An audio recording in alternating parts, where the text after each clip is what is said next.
नमस्कार मु रिया आपण मानक स्वागत करुच्ची रियास किचन को। आज आम बनइबा कदली मंजा राई। तेबे आसंतु कदली मंजा करने मुझे 2 खंड मंजा आ 2टी आलू रखी आठी किसी सोरिष को बाटी रखी। तेबे आसंतु आम जानिबा मंजा को केमती काटिबा। एहीपरी मंजा गुड़ी को सब गोल गोल कर काटी ता देहरु सूता सब को बाहर कर नेबा आ सब मंजा को गोटे जगार रखी नेबा। एबे एहाकू चूना चूना करी काटी थाली रे रखी नेबा। देखंतु एहाकू आमे एबे भल भाव लुण हलदी पकई चकटी नेबा। चकटिबा द्वारा एहा देहरु सब कषा पानी बाहर जाई थाए, जहा फल कि मंजाटी स्वादिष्ट लगी थाए आ कषा लगी न थाए। देखंतु एहीपरि सब कषा पानी बाहरी जीवो। देखंतु मो एठी मंजा को चुपुड़ी नेछि।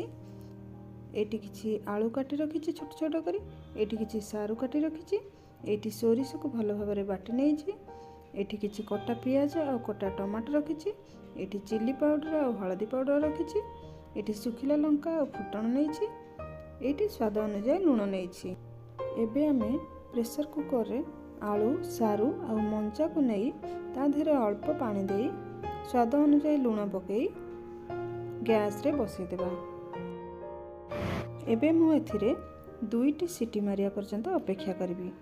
कड़ाई रे किछि तेल नेइथिली, तेलटी एबे ताती जाइछि। सेथिरे मु किछि सुखिला लंका आ फुटण पकई फुटणटी भल भाबरे फुटिया पर्यंत भाजी नेउछि। एबे हमर फुटणटी फुटी आसलाणी। सेथिरे एबे मो कटा पियाज पकई नेउछि, ताको भल भाबरे भाजी नेउछि। एबे सेथिरे काटी रखिथिबा टमाटो को मध्य पकई नेउछि। टमाटो आ पियाज को आउ टिके भल करी भाजी नेउछि। टमाटोटी कषिबा पर्यंत भाजी नेउछि। एई देखंतु हमर टमाटो आ पियाज एबे हेई आसलाणी। मु सेथिरे टिके लूण पकई नेउछि। भल भाबरे टमाटो पियाज पाची जीवो। एबे सेथिरे मु बाटी रखिथिबा सोरिष मसला को पकई भल भाबरे घांटी नेउछि। सोरिष मसलारू कंचा स्मेल जीवा पर्यंत भाजी नेबा। हमर सोरिष मसलाटी कषि हो जाइछि। सेथिरे मु एबे रखिथिबा चिली पाउडर और हळदी पाउडर को पकई नेउछि। ताकू भल भाबरे सोरिष मसला रे मिसई देउछि। एबे हमें सोरिष मसला रे हळदी गुंडा और चिली पाउडर को भल भाबरे मिसई ता देहरे अल्प पानी देई सोरिष मसलाटी कषि हेबा पई किछि समय घोड़नी घोड़ई छाड़ी देबा।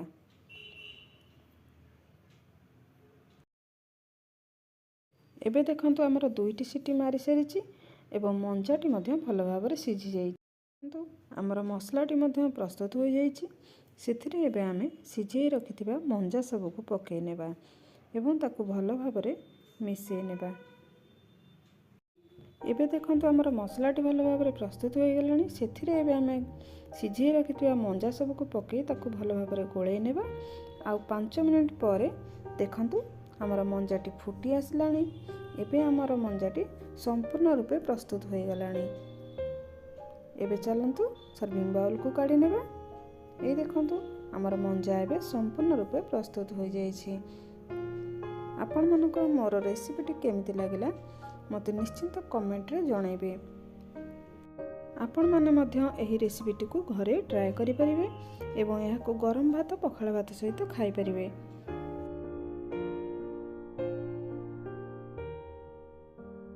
जदि मो भिडियोटी आपण मानको पसंद आसी थाए तेबे मो चैनल को लाइक शेयर एंड सब्सक्राइब करंतु एवं कमेंट देबा पई जमार भी भूलंतुनी।